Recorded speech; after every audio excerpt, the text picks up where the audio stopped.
Love has a quality of nourishment, while emotional dependency has a quality of depletion. The difference is subtle at first, but over time it becomes undeniable.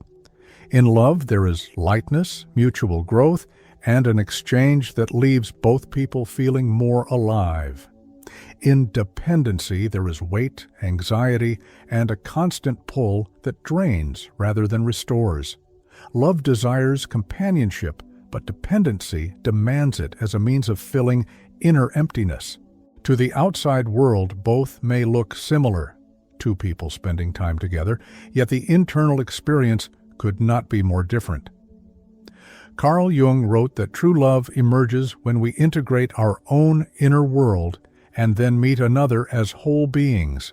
Dependency, by contrast, is a projection of the shadow, the attempt to outsource to another person the healing we have not yet done within ourselves. In love, the partner is seen clearly for who they are. In dependency, the partner becomes a stand-in for unmet needs, a substitute for wholeness that remains unclaimed. What feels like passion may in fact be possession, and what feels like closeness may actually be fear of abandonment disguised as intimacy. The psychological impact of each is vastly different. Love creates energy. After spending time together, you feel renewed, inspired, and supported. Dependency consumes energy. After being together, you often feel drained, anxious, or smaller than before. Love respects individuality and creates space for self-expression. Dependency presses for fusion, leaving little room for air. Love says, "I want you here because I value you."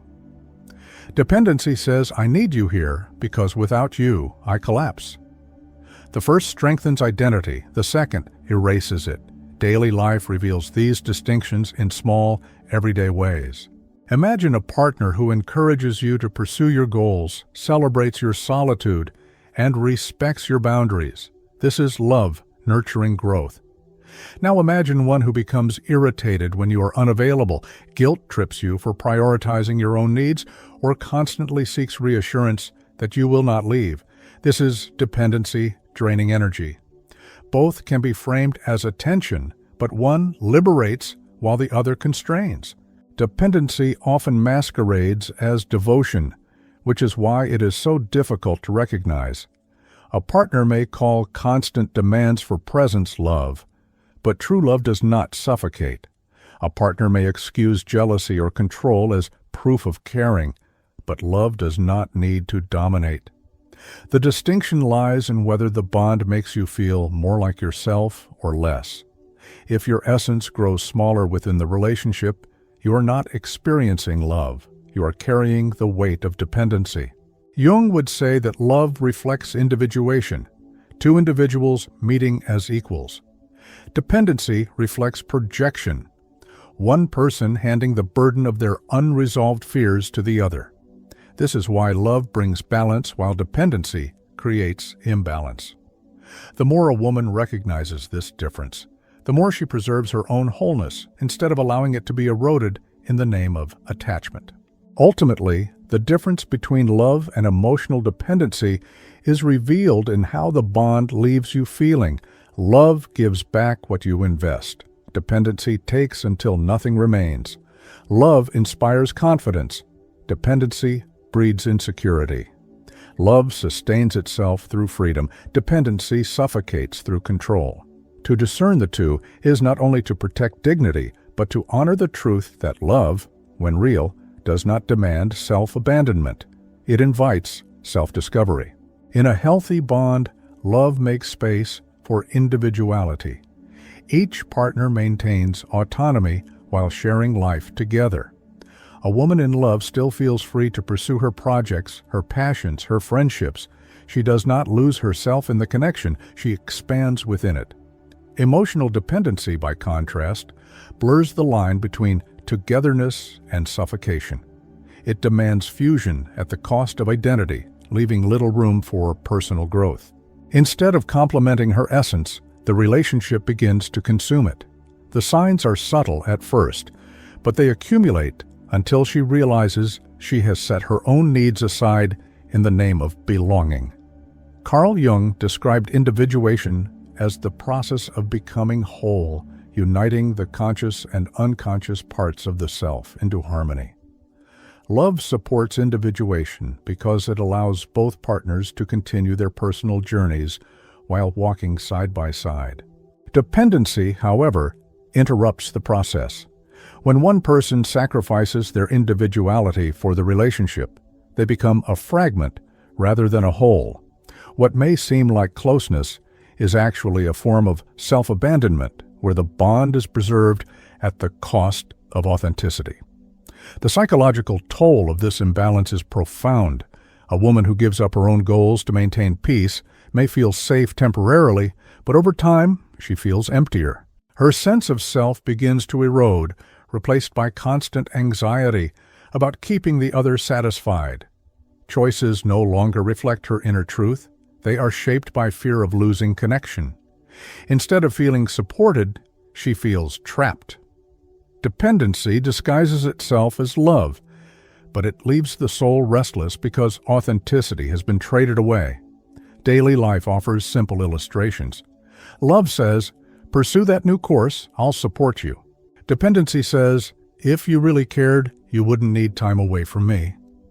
Love respects a night spent in solitude or with friends. Dependency treats such independence as rejection. Love celebrates individuality within intimacy. Dependency interprets individuality as a threat. The difference is not in the amount of time spent together, but in whether that time allows both people to remain themselves. Small signs often reveal when autonomy is slipping away. You stop making decisions without checking how he will react. You feel guilty for wanting space. You set aside dreams because they might disturb the relationship. These choices seem minor in the moment, but together they indicate that dependency has taken root. The more you silence yourself to keep peace, the further you drift from your own center. Love cannot grow in that silence because what is missing is not the partner's presence, but your own. This is where the archetype of the queen becomes essential. The queen remains central, even in intimacy. She does not dissolve her identity into the bond, but holds her ground with dignity. Her relationships are alliances, not fusions. She offers love without abandoning self-respect, and she accepts affection without surrendering sovereignty. This archetype reminds women that preserving autonomy is not selfishness, but strength. A true partner does not fear her centrality, he reveres it. Ultimately, the difference between love and emotional dependency is measured in freedom. Love allows her to stand tall in her own essence while sharing her life with another. Dependency demands that she shrink to fit into the other's shadow. To recognize this difference is to honor the truth that intimacy is not about losing yourself in another, but about being fully yourself with another. And only in that balance can love endure without becoming a cage. One of the clearest ways to distinguish love from emotional dependency is to observe how silence feels within the relationship. In love, silence is comfortable. Two people can share the same room without words and still feel connected. The quiet becomes presence, a shared rhythm that speaks without needing sound. In dependency, however, silence is unsettling. It feels like rejection, like abandonment, like a threat that the bond is slipping away. Instead of peace, it produces anxiety. This difference is profound because it reveals whether the relationship is rooted in trust or in fear. Carl Jung wrote that individuation, the process of becoming whole, requires finding peace within oneself before seeking it in another. A woman who has cultivated her own inner center does not panic when silence appears. She understands that connection is not broken by pauses. In dependency, by contrast, silence awakens the shadow. The unresolved fear of being alone, of being forgotten, of not being enough without constant reassurance. What is projected onto the partner is not the absence of words, but the absence of inner security.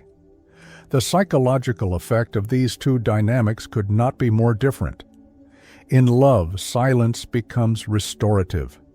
Partners can rest, reflect, or simply exist side by side, knowing that presence is enough. In dependency, silence becomes corrosive. Each pause is filled with questions. Why isn't he talking? Is he angry? Is he leaving? This anxiety drains energy and turns the relationship into a constant demand for validation. Love strengthens by allowing space. Dependency weakens by suffocating it. Daily life shows these differences clearly. In love, a walk together without conversation feels intimate.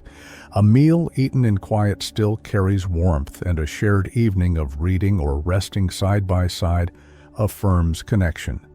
In dependency, those same moments feel unbearable. The absence of words is interpreted as lack of care, and silence quickly spirals into fear of abandonment. The same setting can either nourish or wound, depending on whether the bond is rooted in trust or insecurity. This is why love allows individuality to breathe. True connection does not demand constant performance. It knows that affection is not measured only in speech, but in presence. Dependency, however, interprets every quiet moment as a threat, because it cannot survive without external proof.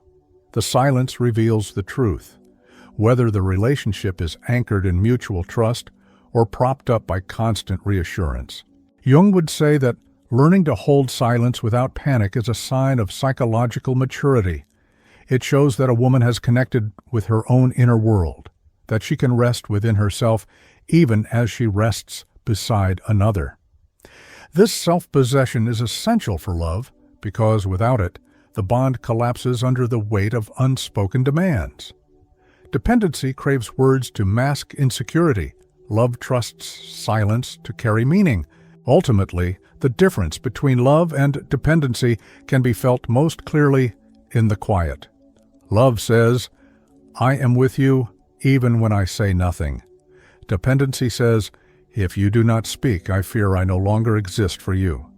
To recognize this distinction is to reclaim peace. For when silence is no longer a threat but a sanctuary, love is truly present.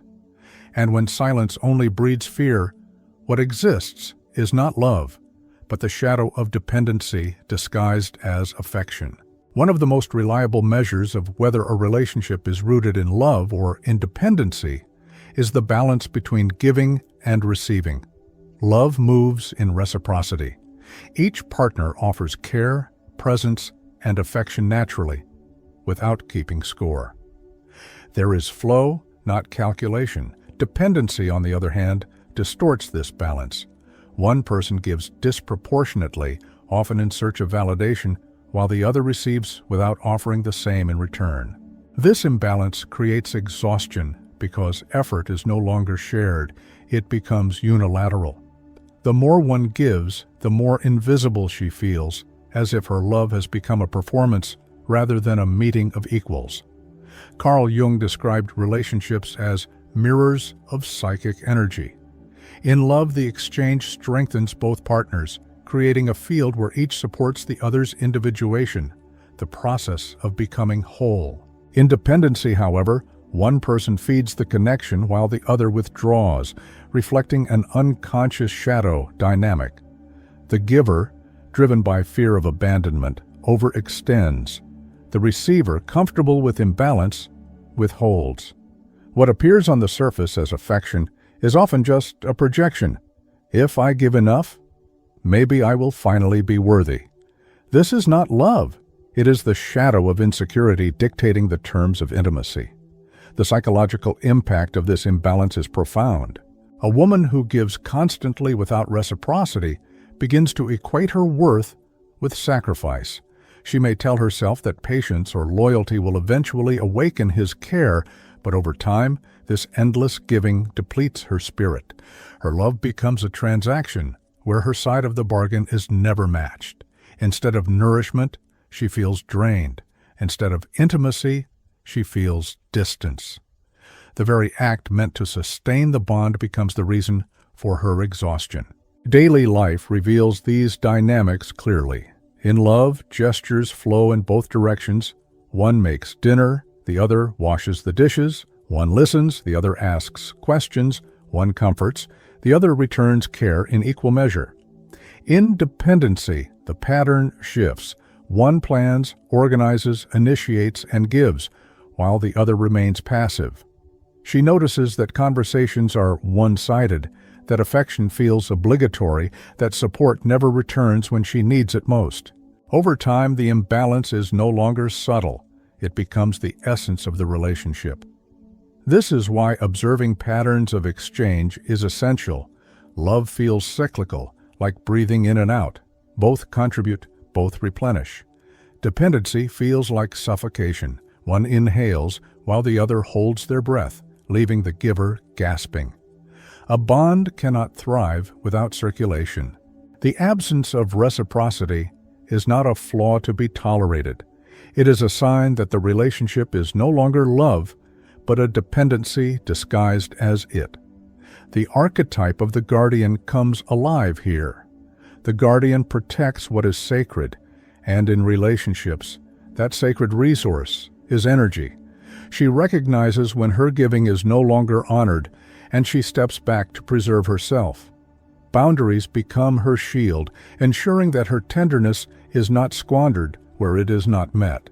She knows that her love is a gift, and that gifts lose meaning when treated as obligation. Ultimately, the balance between giving and receiving is the heartbeat of love. When both give, both thrive. When only one gives, the bond withers under the weight of imbalance. A woman who honors this truth does not confuse sacrifice with devotion.